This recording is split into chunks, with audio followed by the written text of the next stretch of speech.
when I became a parent, I became really focused on how do we build resilience in kids. So I was really looking at my own kids and saying, I really want them to be resilient. What are the things that I can do? And so I ended up writing a parenting book. And when I was done with it, I was like, you know what? There's something missing. And the piece that's missing is understanding the brain and why we react the way we do. And I started doing some reading. I started, looking into neuroscience, reading about it, and recognized that it was so incredibly dense, that we know so much information about the brain. I have a doctoral degree in education and not one course on the brain. Never did I learn anything about the brain and the way we learn. That seemed crazy to me.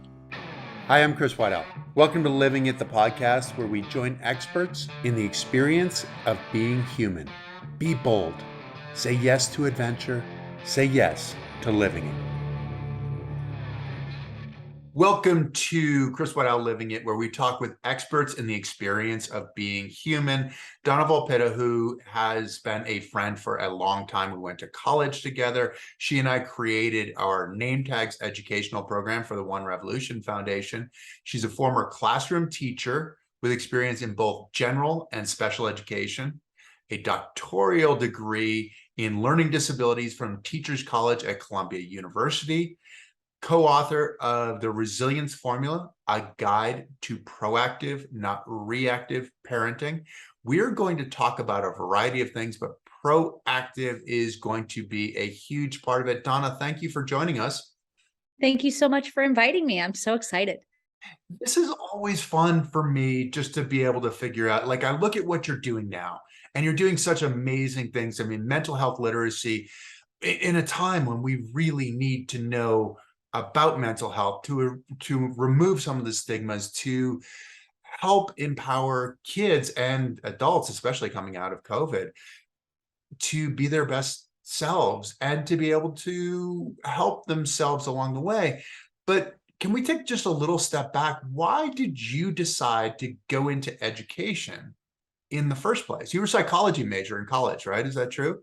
I was a psychology major. I had a minor in both theater and teacher ed. So I did know, I think Theater and teacher ed is basically the same thing, kind of thing, right? pretty much. I laugh because I actually had a double major, psychology and sociology, and a double minor in theater and teacher ed. And I say that they were the best degrees. I have used everything from those degrees for my entire life. I thought it was great. I probably would add neuroscience now, but they didn't have that in our days. They were not talking neuroscience when we were in college, Chris. So going back to why did I become an educator? I have to tell you that if you ask my parents, they would have said that in about first grade, they knew I was going to be a teacher. It was in my blood from very early on. I always loved the idea of teaching. I was a summer camp counselor. I was, I just love that stuff. So I loved working with kids. What did they see though? I mean, it's like, okay, you were a camp counselor, that kind of stuff. But as a first grader, like, what did they see in you? Were you relating to the teacher? Were you the one who was helping all the other students? How did it work? I think it was more, I was the one helping other students. Like I just loved to explain stuff. I loved to work with people. I loved to, and I think that camp was probably the biggest foundation of my life. Like I went from the time I was 7 to the time that I was 18 and loved camp counseling, just loved, teaching. I used to teach water skiing. And it was just the idea of teaching something to people was great. I always considered myself a translator. Not that I know any languages other than English. Unfortunately, I wish I did, but translating information in a way that people could understand it.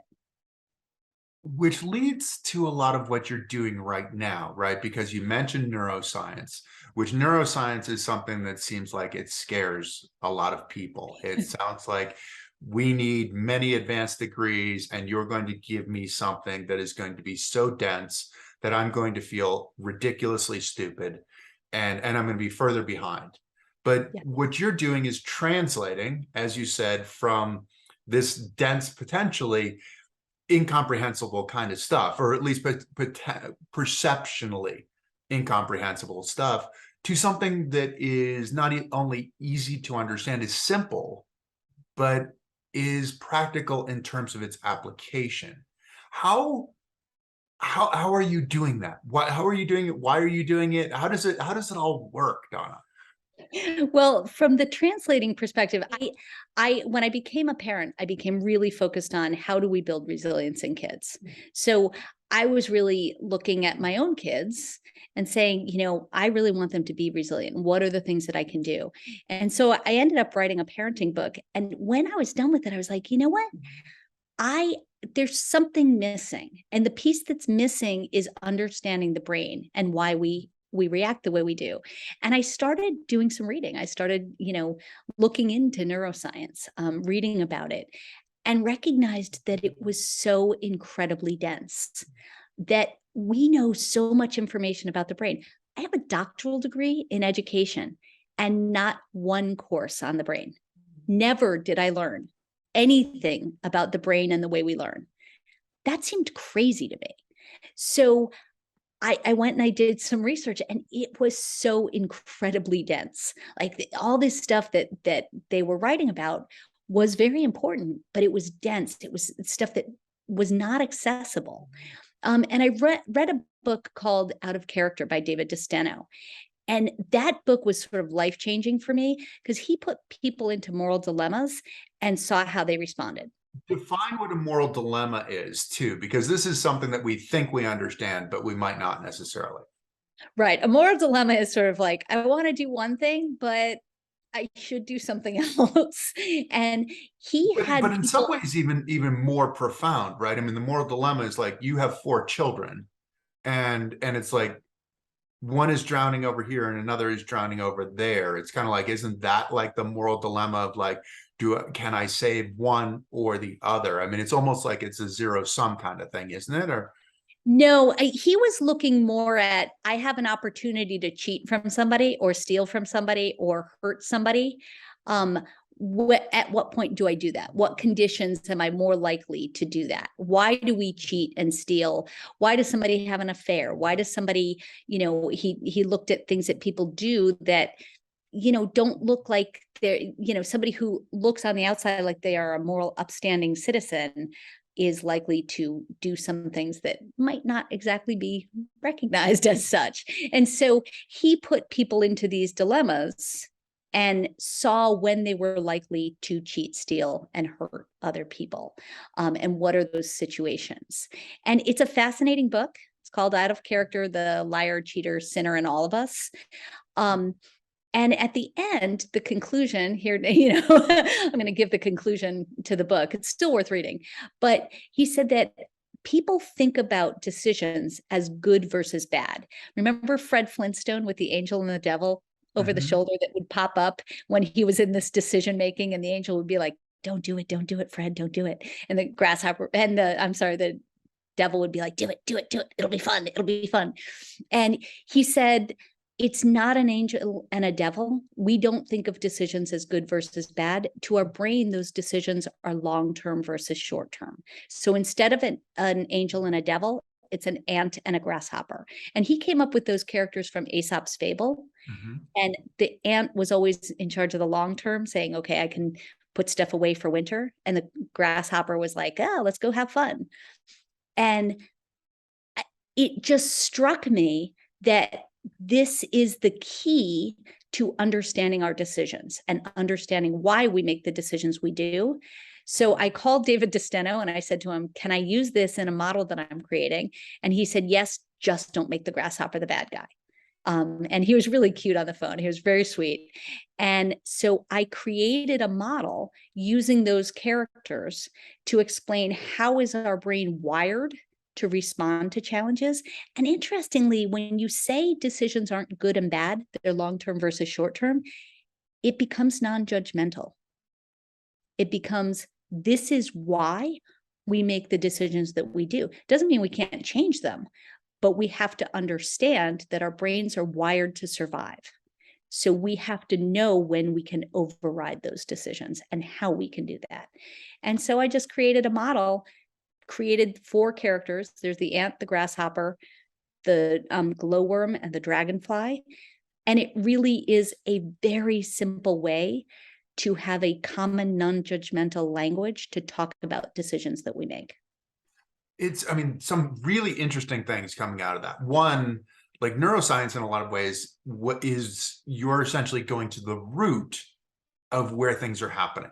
I mean, even having gotten your PhD, all of this stuff, it's like you're working with some of the symptoms of what's happening without necessarily going to the root. So is that correct in saying that the neuroscience is going to the root? The non-judgmental is an interesting part, the idea of good versus bad, because so much of that's how we see our lives. It's black and white, it's good, it's bad, but there's an emotional toll with the good and bad, right? The bad part is, oh, I've failed, and those seem to accumulate. And when they accumulate, it becomes overwhelming and we don't have a way out of it. So what you're talking about is short-term versus long-term, and it's a survival instinct, and understanding that it is a survival instinct. What does this mean when you're connecting with kids and with adults? Like, I mean, does it open their world up to like, oh, okay, I understand, I'm free, as opposed to burdened by good and bad? Well, it doesn't mean we're free. It doesn't mean that oh, okay, it's a short-term decision, I can cheat and steal and lie. It's having an understanding of why we make that decision can help us to make different decisions. It's not like, okay, you're free to do whatever you want. We still need, the brain needs to have a way. We need character. We need to make these good decisions as humanity. But I do think that what it does is it's amazing. Everybody relates. I have probably explained the model to people thousands of times over the last 10, 12 years. And it is amazing. I can tell you how almost everyone will react to every part of the model. And everybody relates to the grasshopper. Everybody smiles when I talk about the grasshopper and say, the grasshopper is in charge of short term, doesn't really care if we put money in the bank, go to the doctor, eat healthy, exercise, study for the test, kind of wants to eat Cheetos and watch Netflix. Everyone smiles. Everyone's like, oh yeah, that's me. But understanding that we can change what happens. So one of my favorite stories, my son was 6, and one day he was mad at me, I was mad at him. And I went to talk to him, and he said to me, Mom, I can't talk to you. I'm in grasshopper mode right now. And so his grasshopper was angry. He was right. And he knew, because of the model, that grasshoppers want to fight, and that he was likely to say something that was going to get him in trouble if he talked to me. And make the situation worse. Yes. Right. He was going to get himself into trouble. And so by saying that, it was non-judgmental. It was like, I can't do this because I don't want to hurt you. So let's do this later. When I'm in ant mode, I'll be ready to talk to you. And that's non-judgmental. That's, when that happened, were you in grasshopper mode? Were you in ant mode when your son said that? Funny enough, I was in grasshopper mode too. And I should not have been talking to him. And he recognized it before I did, which was kind of funny. But immediately when he said I'm in grasshopper mode, it triggered my grasshopper, my glowworm and dragonfly to realize that, yes, I should not be talking to him. So it turned me around, and we did not get into a fight. So that's the power, is to have that language to talk about what's happening in the brain and recognize that we're wired for this. Our brains evolved. We evolved during tribal times. The other piece that is fascinating to people when I explain the model, the parts that really blow people away, number one is that it's long-term versus short-term. Our brains don't think in good, bad. But the other one is that our brains are wired to respond the same way to social threats as physical threats. When we have a threat to respect equity, alliances, control, territory, or similarity, which is part of the model. It's the social threats to the brain. Our brain does the same thing. It's wired to go into fight, flight, or freeze, get cortisol and adrenaline, get us into that like ready to fight mode. And we say and do things we regret. So we have so many social threats right now, particularly our youth. So it's not surprising we're seeing so much. We like to say fight, flight, or freeze roughly translate to violence, anxiety, and depression. We're seeing people in grasshopper mode all the time. And you don't recognize it. And what you're saying by people in grasshopper mode all the time, it's like that's the baseline. Yeah. Is being in grasshopper mode. Why is this happening? I mean, what is the social threat? Is this coming out of COVID? Is it being on virtual reality, kind of, virtual calls all the time? What is the big threat? What's happening? So we actually saw an increase in violence, anxiety, and depression well before the pandemic. Pandemic has definitely exacerbated it, a lot. And a lot of that comes, the threat with COVID has been the sense of control, because we didn't know what was going to happen. We feel out of control. So when we trigger the grasshopper, right? When we are overfeeding the grasshopper, we're overfeeding our limbic, our emotional system of the brain, and we're kind of starving the ant. We're starving that piece that makes those long-term decisions.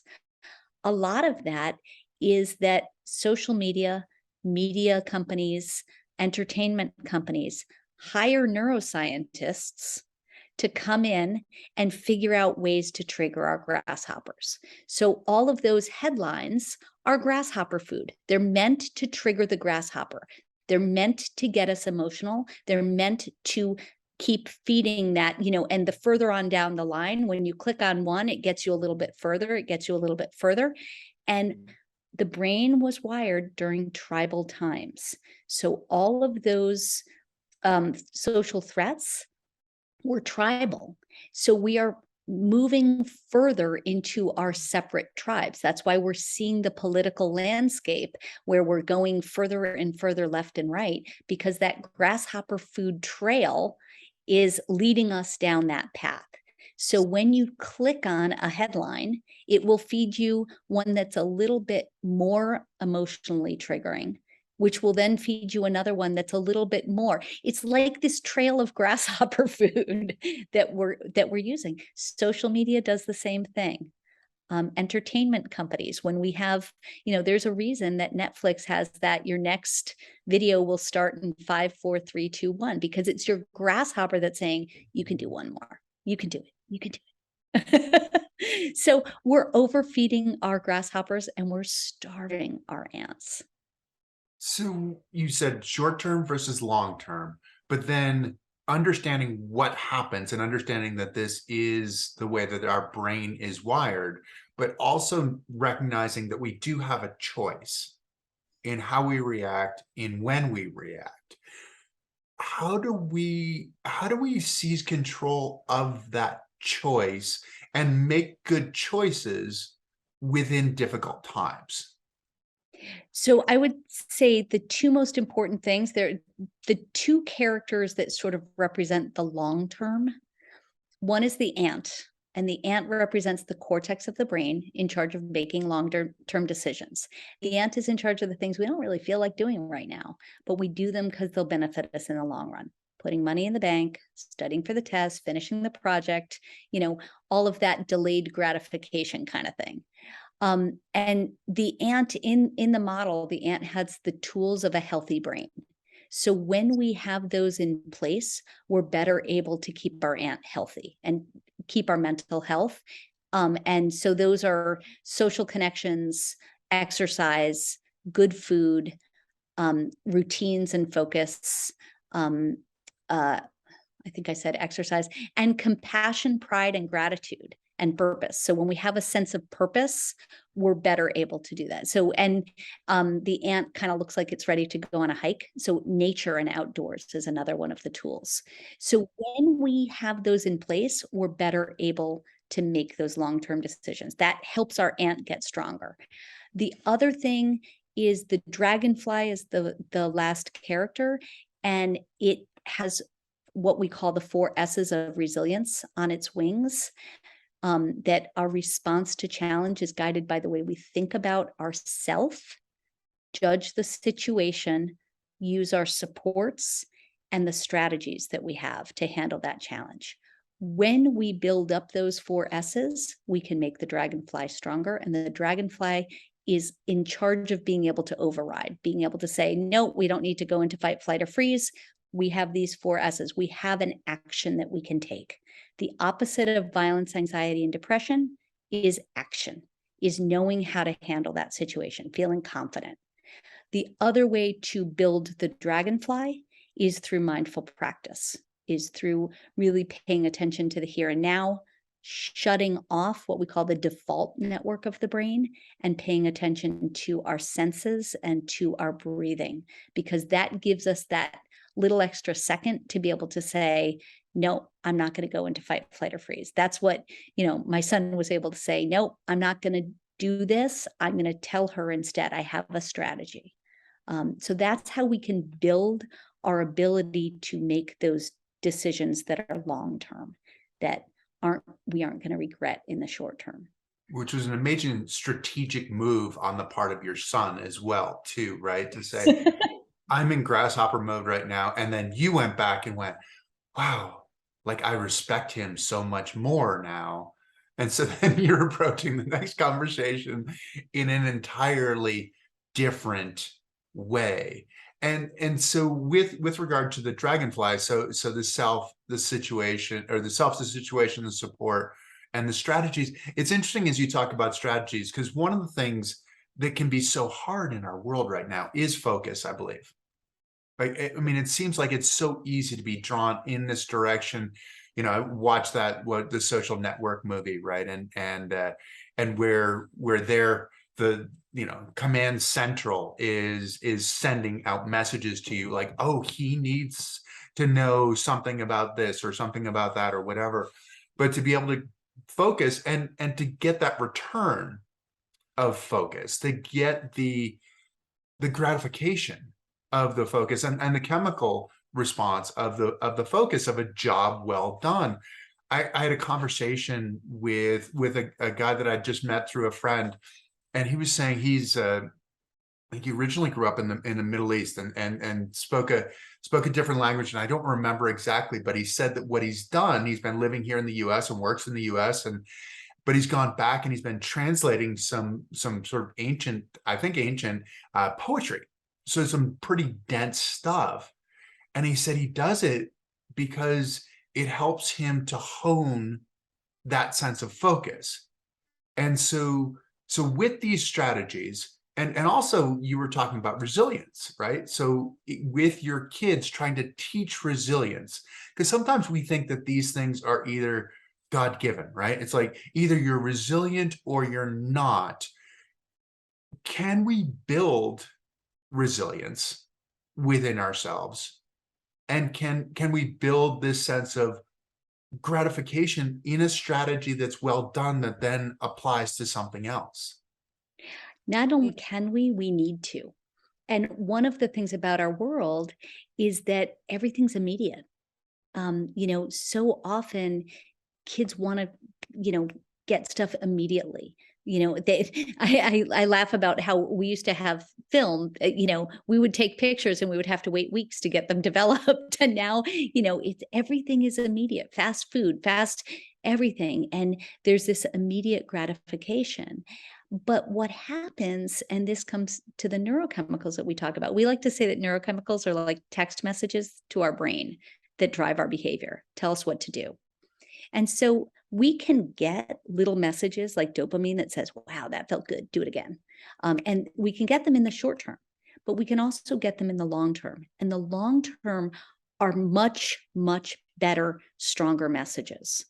So as parents, it's funny, we have this idea that we're supposed to make our kids' lives easy, which is the worst thing that we can do, because we need them to struggle, because it's only through struggle and hard work and, failing and having trouble and then getting back and doing it again and working hard and finally getting that yes feeling, that is a burst of neurochemicals, big burst that says, wow, that struggle was really worth it.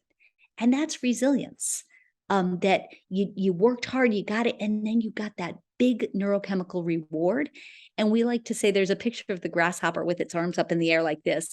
And we like to say that it represents the fact that self-esteem isn't a gift that we can give someone. It's a neurochemical response we rob them of when we don't let them struggle towards success. When we undermine their success, they don't get that long-term burst. They don't get that message that, wow, that hard work was really, really worth it. And that can end up priming the brain for addiction because you're always looking for that next fix. It's so you in your literature, you use the butterfly analogy talking about this as well, right? So the butterfly, I mean, well, I'll let you've written it, so I'll let you talk about it. With the butterfly of, I always say that adolescence is like the cocoon of the butterfly. So if you have a butterfly that's in its cocoon, you go into the cocoon and then it's supposed to come out as a butterfly. The whole idea of that cocoon is that the butterfly builds up its strength in its wings by getting out of the cocoon. That it has to struggle, it has to do that in order to build up its muscles. And if somebody decides, oh, look at that poor butterfly, it's struggling to get out, let me help it, and it opens up the cocoon, that butterfly will die. It will never build up the wing strength to fly. And so when it comes out of the cocoon, it will die. And adolescence is kind of like that cocoon phase that kids have to struggle through. They have to go through some really tough stuff in order to build up the resilience to become independent adults. And we as parents kind of want to help them, but that doesn't help in the long run. It's hard. It's my medium in so many ways is sports, right? And it's so easy to to watch your heroes and they say, well, 95% of the game is mental. And you go, okay, you are one of the most successful people ever. And you're saying it's 95% of the game is mental. What does that mean for me? Does that mean that you're just created that way and you're just stronger than I am? Or do I have the ability to build that confidence? Like I have something that I hang on the wall in my house that reminds me of the things that I've done in the past that are part of my confidence. And some of this are things that we all share too, right? I mean, if I like some of it, I put on, I mean, obviously I don't walk anymore because I had an accident, but like learning how to walk is one of the most phenomenal things in the world. Like you've seen 4 kids do that. Learning how to talk, learning how to read. I mean, if you think about how transformational those things are, and we've all done them, but we don't necessarily give ourselves credit for having done something that is as much a metamorphosis as what you're talking about with the butterfly. Well, and it's funny because you talk about the decisions and all of that stuff. And one of the things that I love more than anything is the name One Revolution of your foundation, that one revolution. And I'm constantly telling people what that stands for, that it's one revolution of your hand cycle, and that every choice we make, that 95% mental is that everything is a decision. Every moment we have decisions where we can give up. And One Revolution, just in case anybody doesn't know it, stands for one revolution of the hand cycle. And they estimated, what was it, 525,000 revolutions? 525, 528, something like that. I mean, there's probably a plus or minus on some level. Yeah. To get to the top of Kilimanjaro. And every revolution was a decision. You could have given up at any time. Every single revolution was, do I keep going? Do I go back? Do I keep going? And so every decision we make, those small decisions lead to the big decisions. And so at any time we can say, you know what, I'm done. I'm not doing this. And sometimes we should. There are some times when you realize that, and I give the example, I'll call out Marco, my oldest, wanted to climb the what's the big trail in Vermont? The long trail. He was going to do it alone. And I kept saying to him, consider this your first try. And he was like, no, I'm going to do it. I'm going to do it. And after the first day, he called me. He was like, yeah, this is not my time. I'm not ready to do it. That was a good decision. Sometimes giving up is a very good decision, to cut your losses and say, you know what, I'm not ready to handle this challenge right now. I need to go and learn something else before I need to learn from this experience. So giving up isn't necessarily a bad thing, but there are times when you're giving up for a reason, right, not just giving up. So recognizing that every decision is, every revolution is a decision. And we all have all these small decisions that make up who we become. And it's easier to make small decisions than it is to make big decisions, right? I mean, it's sort of like we're creating that momentum. I mean, one revolution is really taken from trekking, right? Where at altitude, there are a lot of things that you cannot do that you do very easily at sea level. And so the people who are the trekkers, they take what they call a rest step, where all they can muster is one step and then rest. And the equivalent for me is one revolution, but it's also making one small decision is easy to do. Make that one decision and go, okay, now do I have the ability to make another decision? And this is where you look at the most successful people. The most successful people that I know are the people who are creating incremental change on a daily basis, and finding a way to move that needle, even if it's just a little bit. But we think of it from the outside, we think of it as being so profound, yes, that we have to move from here to there.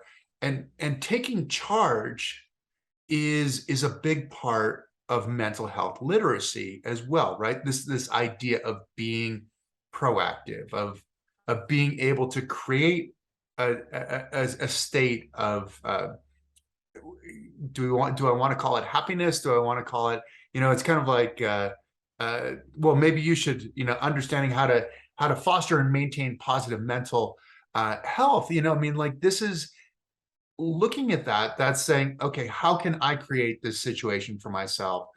If there are problems, can I recognize them? Can I help minimize the outside issues, like decreasing this stigma?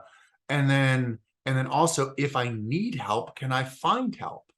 I mean, that's so that is putting the power in with the individual, right? Is that the objective? The objective, yes, absolutely. You're absolutely right, because agency, our brains like agency. We want to be able to foster our mental wellness. And you bring up the term mental health literacy, and that has been our focus as we launched Pathways to Empower. My business partner, Jason Schofield, and I launched in January of 2020 because we were seeing that states were beginning to implement mental health literacy legislation, that saying, finally, we're going to start teaching about mental health in school. This has been something that's been missing for the history of schools. We never talked mental health in schools, and we've seen how much stigma there was. We saw the rise in anxiety, depression, violence before the pandemic came. And so there were states that were beginning to say, oh, maybe we should teach about mental health literacy in schools. And New York, I happen to live in New York, and New York was the first state to require mental health literacy K through 12. And that was back in 2018. And when I called them in 2019 and said, how's that going for you? They said, there's literally nothing out there to help teachers, and no teachers feel confident in teaching mental health literacy.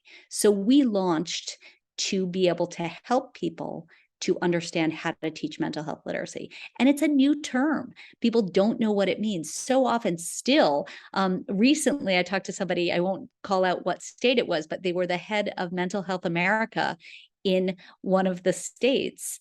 And I was talking about mental health literacy and distinguishing it from SEL, social emotional learning. And he was like, I can't believe I've never heard this term, and I had no idea of the distinction. So it's new. People are just getting the idea, but mental health literacy has 4 pillars. It means that we are teaching kids how to foster and maintain their mental wellness. It means that we are providing language to help reduce stigma. So begin to have those conversations about mental health. There's been so much stigma. On average, from the beginning of onset of symptoms of mental health issues, it takes 10 years before somebody will seek help because of the stigma. 10 years. 10 years is the average. So that, for some people, it's a lot longer than that. So the 3rd pillar is recognizing those signs and symptoms so that we can begin to understand when we're having mental health issues. And the 4th is help seeking, helping people understand, how do you get help? If you see these signs and symptoms, if you're developing a mental health problem, who do you go to for help and how do you ask? And it's different than social emotional learning. We say that it's like math and science. They're integrated, they're complementary, but they're not the same thing. Mental health literacy is critical. We need to begin to teach kids these 4 pillars so that we can be proactive, so that we can prevent, we can't hire enough school psychologists for the kids who are showing mental health issues right now. We just can't. They don't exist. So we've got to start teaching kids at a very young age this information. What is that distinction between mental health literacy and social emotional learning? We have a quick guide on our website that has Castle, what they do for social emotional learning, and then mental health literacy, what those 4 pillars are. But basically, social emotional learning is teaching kids about their emotions, recognizing, what does it mean to be angry? What does it mean to be sad? What does it mean, like being able to name those emotions, and teaching them how to have social skills. How do they interact? How do you share? How do you talk to people? We actually hit in our programming, we hit all of SEL and we hit all of mental health literacy. I think we're probably the only program that hits SEL and mental health literacy. And I think we're the only program that teaches it, at the kindergarten level. With regard to the stigma, it's interesting now because mental health was something that we didn't talk about. I mean, but we did talk about it like in it was almost like in jokes. I mean, you kind of look back on some of like when we were growing up and like, oh, that's someone who's mental, and it's like, and this is what we're talking about, but you're going totally mental here. And it was within the vernacular of what we talked, but it wasn't anything that actually identified a particular trait or whatever. It was essentially this catch-all of like, wow, you are completely crazy and you don't want to be completely crazy. Yes. Whereas now we're starting to see with a lot of celebrities, with like online therapy, with a variety of things, does that help with regard to minimizing the stigma of mental health issues? Or we're definitely seeing youth are talking about mental health issues much more openly than we did. Our kids will talk about it openly, but they are angry that they haven't been taught about it. Our first course was called Thriving Through College. It was for college students. And we launched it the head of health and wellness at SUNY Oswego came to us and said, could you please create a course for my students? And we did. And it was not required. She didn't tell them they had to do it. She just offered it and said, I'll give you extra credit if you do it. By the end of the semester, we had a 98% completion rate, that students like all completed it and they all recommended it. And the biggest piece of feedback we got was anger, that nobody had taught them about their brains before. Nobody had taught them about mental health. Nobody had taught them to recognize the signs and symptoms. Nobody had talked to them about having this language that wasn't judgmental to talk about what they were going through, that understanding that their brains are wired this way and they were going through this stuff for a reason. And they were so angry. It was really, it's sad, but they were angry. Which is interesting though too, because if when they were younger, they were being taught, okay, we're going to talk about your brains, we're going to talk about mental health literacy or whatever, I mean, there might be some resistance early on of like, why do we need to talk about this? But as they progress into the college years, then they're angry that somebody hasn't brought this up. But you're doing it in a fun way, because sometimes these things can seem so heavy-handed that the process of learning is something that builds resistance to the subject. And so you're talking about something that's far more accessible. And there are a lot of other places where you can find resources too, right? There are. And if we introduce it in a fun way, the kids relate to the characters. Like even young kids, they get it. And they want to know what's going on in their brain. They, I don't think it's, and there are a lot of other resources out there, and animation is something that everybody relates to. It's just, there's a reason Pixar's done pretty well. We like characters, we like to relate to it, and we like to have information. How does that work on the language side of it? Because you're talking about going and talking to kids, so educating kids, but then educating the educators, and then also the parents. And so you're creating a common language. What is that doing for the community? We always say that it's so much better if everyone has access to it, if everybody understands.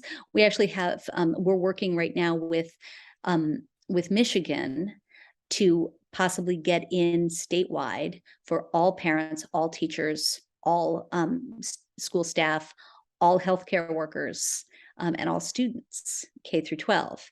And when everybody has that common language, when they can understand it together, it becomes a really easy way to have these conversations, to be able to talk about mental health in a way that's not judgmental. Understanding, when do you need help? How do you help each other? We did a study with at-risk middle and high schoolers, and one of the things we found more than anything is that their willingness to seek help after doing the program was much higher, because it felt like, okay, I'm not crazy. I'm not, in a negative sense, that this is what I'm going through. This is what, and particularly adolescent. I mean, one of the things that we like to say is that just like being over 60 is a risk factor for the physical health issues of COVID, being an adolescent, by virtue of what their brains are supposed to be doing during that time, they are at an increased risk for mental health issues associated with COVID, because their brains, so much of what their brains were wired to do was undermined by COVID. And so much of the parenting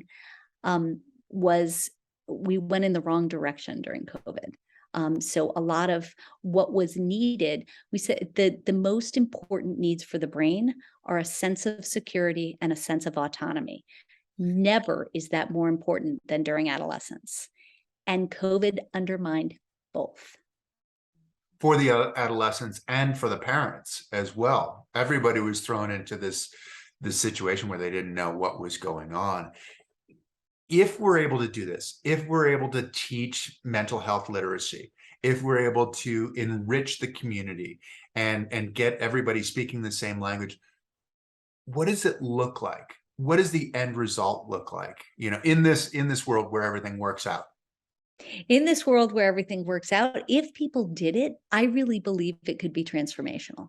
I believe that we would make more mindful choices. I believe that people could have conversations that were much less conflicting, that it could, bring down that volatility. I actually have been speaking for years with Eric McNulty, who's the head of his title is crazy, but director of the Harvard University's. They train people who deal with national crises. It was created right after 9/11, and he and I have always said we would love to take a community, any community, and teach everyone in the community about the brain science and about leadership and brain-based leadership and understanding the brain science behind it and having that language, and then track every bit of data from, kids not going to school, from fights, from truancy, from well, truancy is not going to school, but conflict with teachers, kids getting into trouble, like everything, track, people going to jail, people going to, like, all of those things. And he said, my expectation would be we would see dramatic changes in all of those. It would be really, I mean, it sounds like a really interesting world. What are the impediments? I mean, some of it, like looking at your program, you are one of the few programs that actually checks off all the pillars for mental health literacy in the country. But what are the impediments of reaching people? Does this stay in the stigma thing? Is it such a new paradigm that people are having trouble making that step to get to a community? Because so much of we're looking for personal interaction. We're looking for a way to be able to communicate. And this is something that stands in our way. What are the obstacles? I think one of the things is just paralysis. When it comes to mental health, people who are in our generation are scared to make the wrong choice. So the federal government gave a ton of money to schools to fund all sorts of programming, including mental health literacy. The Secretary of Education, Cardona, was the first Secretary of Education to call out mental health literacy and use that term and say every school K through 12 should be implementing mental health literacy. A lot of that funding has not been used for mental health literacy. A lot of it has been used for social emotional learning because people are more comfortable with that. When it comes to mental health, I think that a lot of people are so afraid to make the wrong decision that they'd rather make no decision. And so this is something that's new. We were so excited that Chad's Legacy Project, which was started by Todd and Laura Crooks, their son died by suicide, and they thought, if we had mental health literacy, that could have saved his life. So they hired the University of Washington Smart Center to vet programs for mental health literacy at the high school level. We were one of 3 programs that they said they vetted over 300 programs. And we were one of 3 that they said actually taught mental health literacy, all 4 pillars. And I think that what are the 4 pillars? I mean, again, the 4 pillars are: 1, learning how to foster and maintain mental wellness.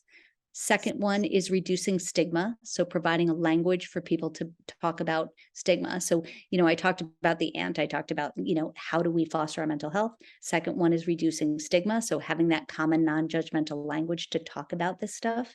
The third is understanding signs and symptoms and common mental health disorders.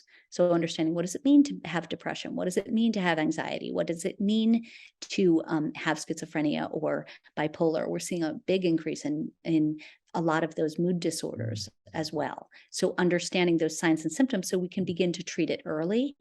And the 4th pillar is understanding how to seek help. Because as I said, it's 10 years on average before people begin to seek help. So how can we tell people, here's how you can get help? Right. And those other 3 pillars are helpful in getting someone to the point where they can seek help. It's part of the reason that you and I started our name tags program with One Revolution. The name tags is about getting beyond the labels and limitations that we put on ourselves and others. I can't do this because of this. I can't do this because of that. It's resilience based. Our motto is, it's not what happens to you, it's what you do with what happens to you. And it was interesting when we looked at it too, to try, because this came out of climbing Kilimanjaro and trying to affect a greater change for people. I mean, I often talk about it, our mission with One Revolution is to turn perception of disability upside down. And that can be really specific when you look at 1.2 billion people in the world with physical disabilities, 15% of the population. But it's also, disability in a lot of ways to me means that thing that gets between us and what we want to do, or us and who we want to be, being fulfilled as an individual. And that in a lot of ways is my definition of what disability is, because we need it to be a universal message. And we also need to reach people whose minds are open, which is why we went to schools, right? What's the biggest opportunity in working with young kids? I think that kids are hungry to learn this stuff, and they, I love name tags because it gives them that idea of, oh, I can do this. Like, I have it. It's about any challenge. It's not about any individual challenge. So when you do the name tags program, we always say that excuse me, our resilience is our response to any challenge, good, bad, big, or small. So you talk about your challenge, but they relate it to their challenges. So they can look at that and say, oh, okay, here's what I can do for my challenges, and I can relate this. It's not just about being inspirational. It's being about, you can do this. We all have the ability to make these choices. And so we can do that. And if we can get kids when they're young, they can build that up. And disability is, a lot of disabilities right now for youth are mental health disabilities that are getting in their way for this. So turning perception of disability upside down works for both physical and mental challenges, and recognizing, what are we doing to put barriers in people's way for them to not be able to meet their potential, whether that's physical, whether that's mental, that we need to start early teaching kids about this. And we go to schools and we talk about being a wellness informed community, that being a wellness informed community has a lot of pieces of the puzzle. There's a lot of pieces of that, of thinking proactively, how do we make a community where we foster people and their health, where we put their health first? And that is about being proactive. And that is, we need to have screening. We need to have mental health literacy. We need to have social emotional learning. We need to have community events where we talk about this. We need to have inspiration. We need to have all of these pieces of that puzzle to show people that we care about their health and we care about them as a whole person. And one of the big things with schools right now is teachers are leaving. It's hard to attract talent because it's a tough job. And so when we talk about a wellness informed community being a place that can attract and retain good talent, because people want to be at a place where they feel secure and autonomous. That's what the brain wants.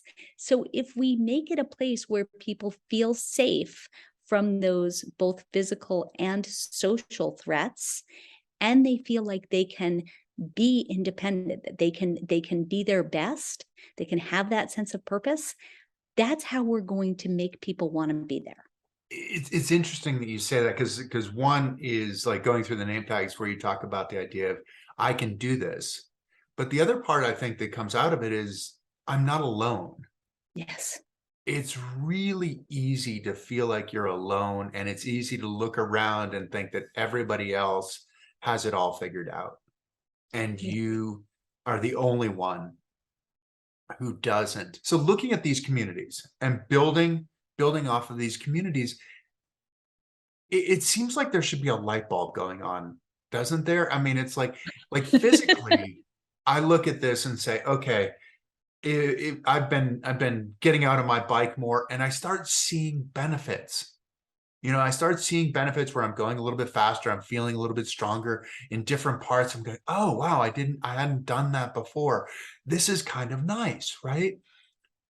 But it's almost like there's a mental block with regard to how we look at our mental health. Like we should just be strong.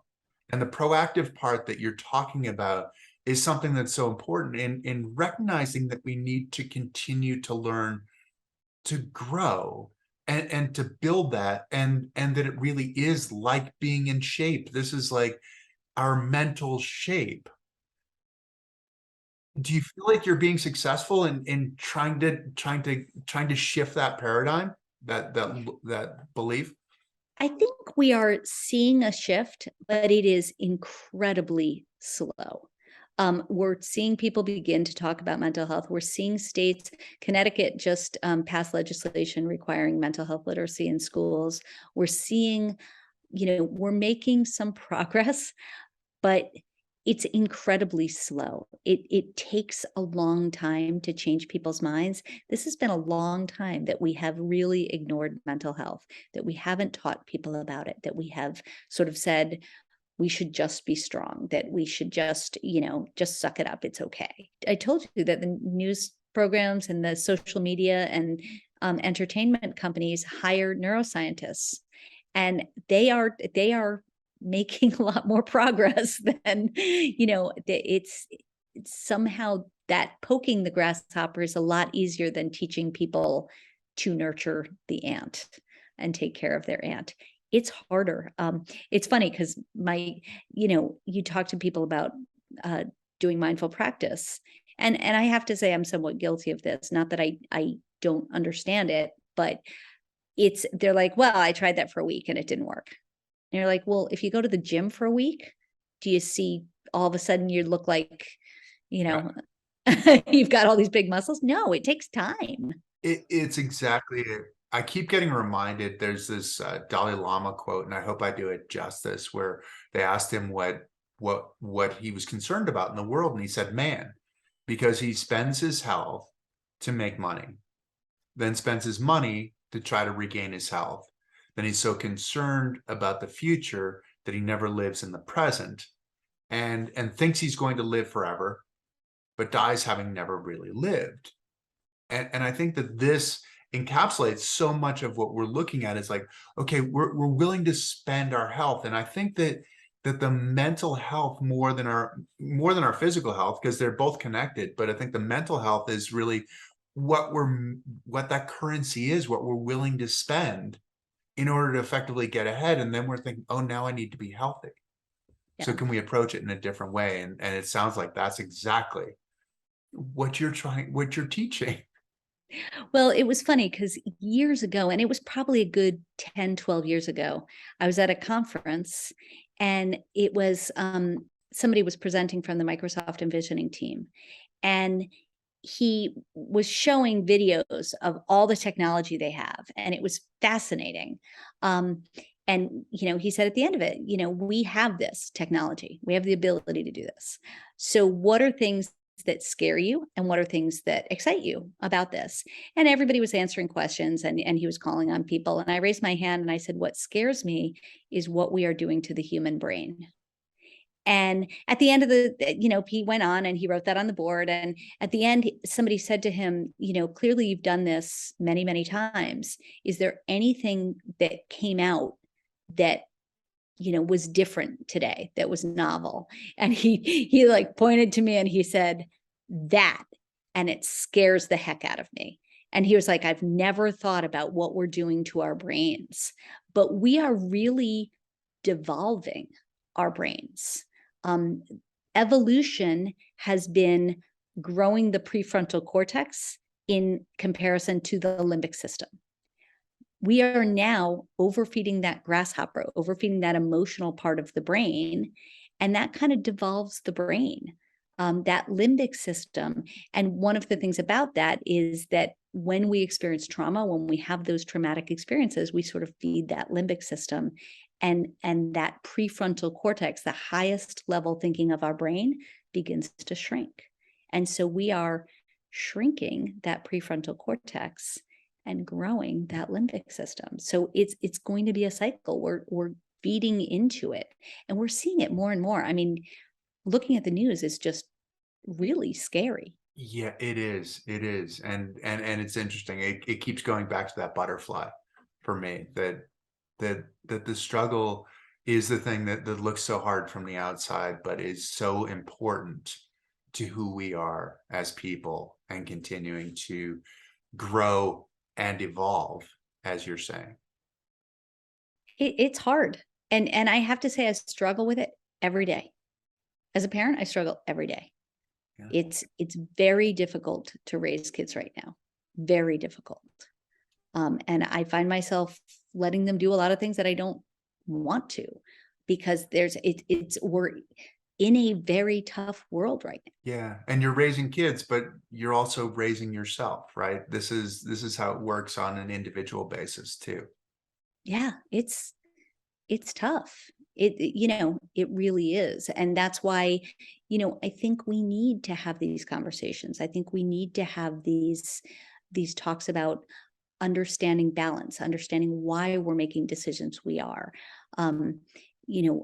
Recognizing that, with the technology we have as parents and bosses and leaders and whatever, to micromanage the people that we're working with and surveil all the time and not build that trust, that we have to recognize. And I like to say, just because we can doesn't mean we should. We have to realize, what are the messages that we're sending? And that foundation of security and autonomy is built on trust. And if we don't build that trust, we're in trouble. And we have to build in some of that time to allow ourselves the space to make good emotional decisions as well. Yeah. Yeah, it's a tough time. That doesn't mean that it has to be all negative. We've got a lot of great stuff going on. And I'm so excited that the youth are really ready to take this on and saying, we need to take control of our mental health. We need to take control of our world. And there's a lot of youth that are ready to do that, but we have to help them. Yeah, and I think that's a nice twist, and a nice twist to end on as well, is that it's so easy to see that this is the time of the apocalypse. And you could see that throughout history, right? I mean, it came from the beginning of history throughout. The world is going to end. We're oriented, we're probably hardwired to believe that as well. But I read a quote just recently, and it was, these times, like all times, are the best of times. And I think it was Emerson who wrote it.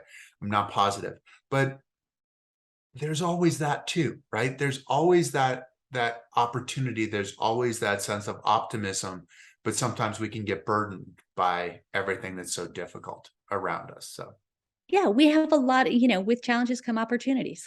And we have a lot of opportunities as the human race right now. And I'm just going to suggest maybe learning about our brains would help us to be able to use those. I think that's exactly the point that we need to take out of it. That learning about our brains will help us to seize the opportunities in what looks like a very challenging world. Donna, thank you so much for joining us. This was absolutely wonderful. It's always a pleasure to get a chance to talk to you. And thank you again. Thank you so much. I love talking to you. It's always a pleasure. Thanks so much. You're welcome. And thank you to all of you. I hope you enjoyed our talk today. The greatest gift you can give us is to tell your friends. Tell them to tune in. Tell them to check it out. Tell them to follow us, to like us, and we will look forward to seeing you next time. Take care. Thank you for joining us. Please subscribe to Chris Waddell Living It for more stories on the adaptive community, the Paralympics, artists, athletes, entrepreneurs, experts in the experience of being human. Also follow us on Spotify, Apple, Facebook, and Instagram. I look forward to seeing you next week.